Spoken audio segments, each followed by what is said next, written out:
इस शिक्षण कार्य में सभी भैया बहनों का स्वागत। कक्षा नवमी विषय विज्ञान, पाठ क्रमांक 10 गुरुत्वाकर्षण बल, वीडियो भाग क्रमांक 3 में आज हम प्रणोद तथा दाब के बारे में अध्ययन करेंगे। ऊंट रेगिस्तान में आसानी से दौड़ पाता है। सेना का जो टैंक होता है उसका भार 1000 टन से भी अधिक होता है, फिर भी वह एक सतत चयन पर टिका रहता है। किसी ट्रक या बस के टायर अधिक चौड़े होते हैं और काटने वाले जो औजार होते हैं उनकी धार जो होती है वह तेज होती है। ये कुछ उदाहरण हैं, उनकी सहायता से अपन प्रणोद को समझने या दाब को समझने का प्रयास करेंगे। वस्तु पर एक विशेष दिशा में लगने वाला नेट बल प्रणोद तथा प्रति एकांक क्षेत्रफल पर लगने वाला बल दाब कहलाता है। वस्तु जो है उसके एक विशेष दिशा में लगने वाला जो नेट बल होता है उस बल को ही प्रणोद कहते हैं, और प्रति एकांक क्षेत्रफल पर लगने वाला जो बल है उसको दाब कहते हैं। प्रणोद तथा दाब को समझने के लिए अपन कुछ स्थितियों पर विचार करते हैं। जैसे पहली स्थिति है, किसी बुलेटिन बोर्ड जो है उसके ऊपर अपन को चार्ट जैसे लगाना है, तो हम क्या करेंगे, हम अपने अंगूठे से पिनों को दबाएंगे जैसे वो चार्ट है जो वो बुलेटिन बोर्ड पर लग जाए। तो पिन जो होती है उसके आगे का सिरा जो होता है वो निकुला होता है, उसके क्षेत्रफल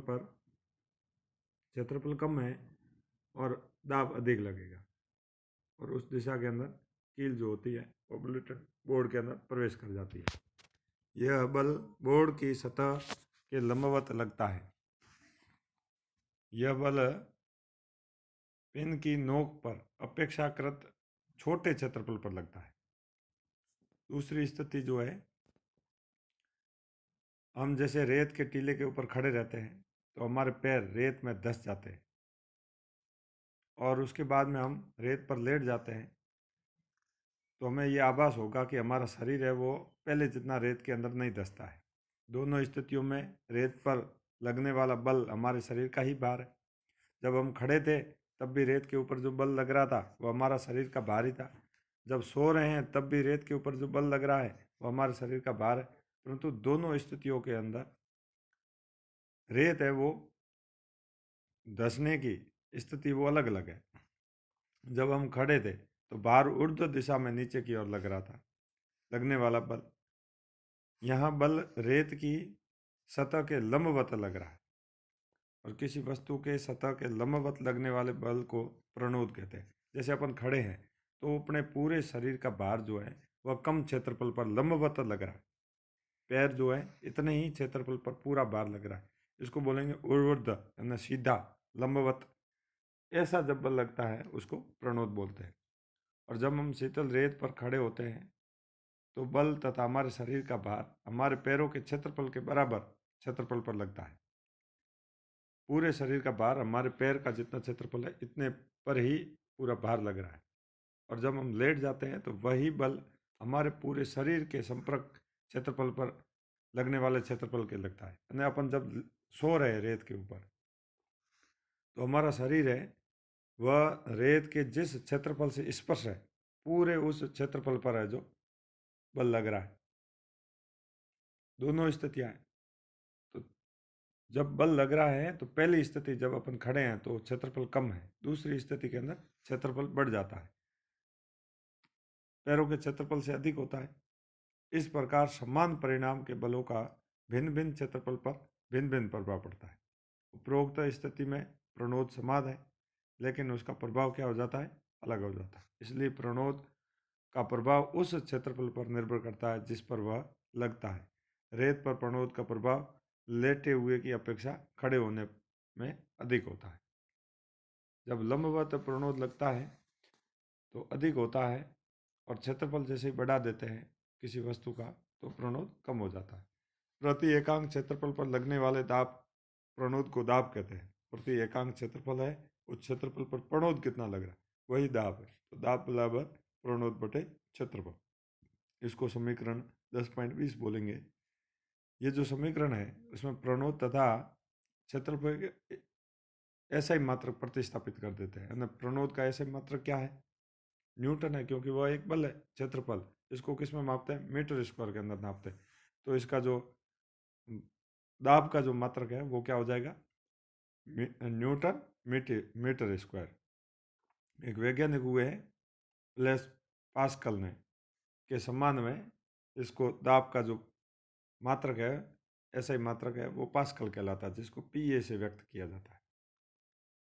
जो वस्तु होती है उसमें दाब होता है क्या? तो सभी द्रव तथा गैस तरल है। ठोस अपने भार के कारण किसी सतह पर दाब लगाता है। इसी प्रकार तरल में भी भार होता है तथा ये जिस बर्तन में रखे जाते हैं उसके आधार या दीवारों पर दाब लगाते हैं। किसी परिरुद्ध द्रव्यमान के तरल पर लगने वाला दाब सभी दिशाओं में बिना घटे संचारित होता है। यानी तरल भी दाब डालते हैं। तरल जिस बर्तन के अंदर रखे जाते हैं उस बर्तन की सतह के ऊपर, दीवारों के ऊपर वो दाब डालते हैं। उत्प्लावन बल। किसी तालाब के अंदर जैसे अपन तैर रहे हैं तो अपन शरीर जो है वो हल्का सा अनुभव होगा।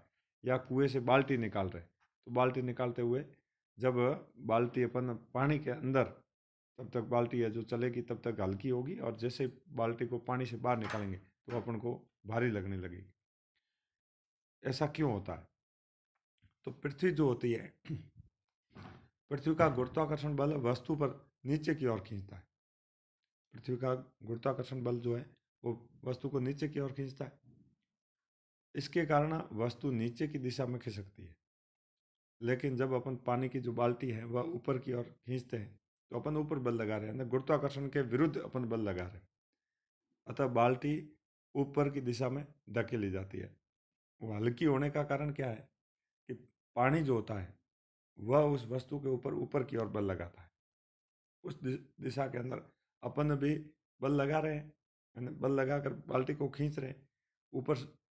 उस बाल्टी के ऊपर पानी भी ऊपर की ओर धकेल रहा है। उस स्थिति के अंदर अपन को बाल्टी है जो वो हल्की महसूस होती है। और जैसे ही पानी और बाल्टी का संपर्क टूट जाता है उस दौरान उस बाल्टी के ऊपर गुरुत्वाकर्षण बल कार्य करता है, तो वो उसको नीचे खींचता है। और गुरुत्वाकर्षण के बल के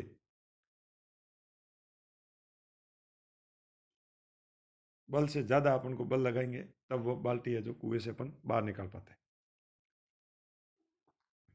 जब वस्तु तरल में डूब जाती है तो वस्तु पर पानी द्वारा लगने वाला बल ऊपर की दिशा में अधिक होता है। तरल वस्तुएं होती है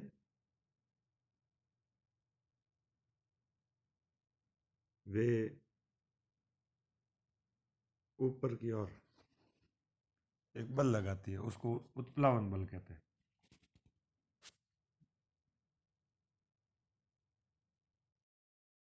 पृथ्वी का गुरुत्वाकर्षण बल वस्तु नीचे की ओर खींचता है। इसके कारण वस्तु नीचे की ओर दिशा में गति करती है। लेकिन जब पानी बाल्टी के ऊपर की ओर बल लगता है अतः बाल्टी ऊपर की दिशा में धकेल दी जाती है। वस्तु का भार पृथ्वी के गुरुत्वाकर्षण बल के बराबर होता है जब वस्तु तरल में डूब जाती है। तो वस्तु द्वारा पानी द्वारा लगने वाला ऊपर की दिशा में बल उसके भार से अधिक होता है, इसलिए छोड़ने पर वह वस्तु ऊपर उठ जाती है। कहने का मतलब ये होता है गुरुत्वाकर्षण बल जो लग रहा है उससे वस्तु का भार अधिक है, वस्तु पानी में डूब जाएगी।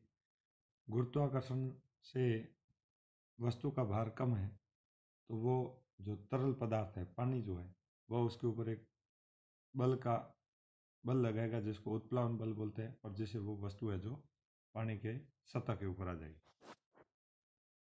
इसलिए छोड़ने पर वह वस्तु ऊपर उठती है। वस्तु को पूरी तरह से डुबाए रखने के लिए पानी के द्वारा वस्तु के ऊपर की ओर लगने वाले बल को संतुलित करना पड़ेगा। वस्तु को पानी के अंदर डूबे हुए रखना है तो ऊपर वाला जो बल है अपन लगा रहे हैं उसको संतुलित करना पड़ेगा, जिसे नीचे की दिशा में लगने वाले एक बाहरी बल को लगाकर प्राप्त किया जा सकता है।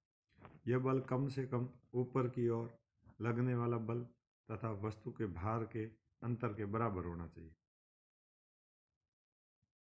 वस्तु द्वारा पानी द्वारा ऊपर की ओर लगने वाला बल उत्प्लावन बल कहलाता है। वास्तव में किसी तरल में डूबने पर सभी वस्तुओं में एक उत्प्लावन बल लगता है। उत्प्लावन बल का परिणाम तरल के घनत्व पर निर्भर करता है। उत्प्लावन बल कितना लगेगा वह उस तरल का घनत्व कितना है उसके ऊपर निर्भर करता है। 2 अभ्यास प्रश्न अपने अभ्यास पुस्तिका में करने। उत्प्लावन बल को प्रयोग द्वारा समझाना है और प्रणोद किसे कहते हैं उसकी परिभाषा लिखनी है।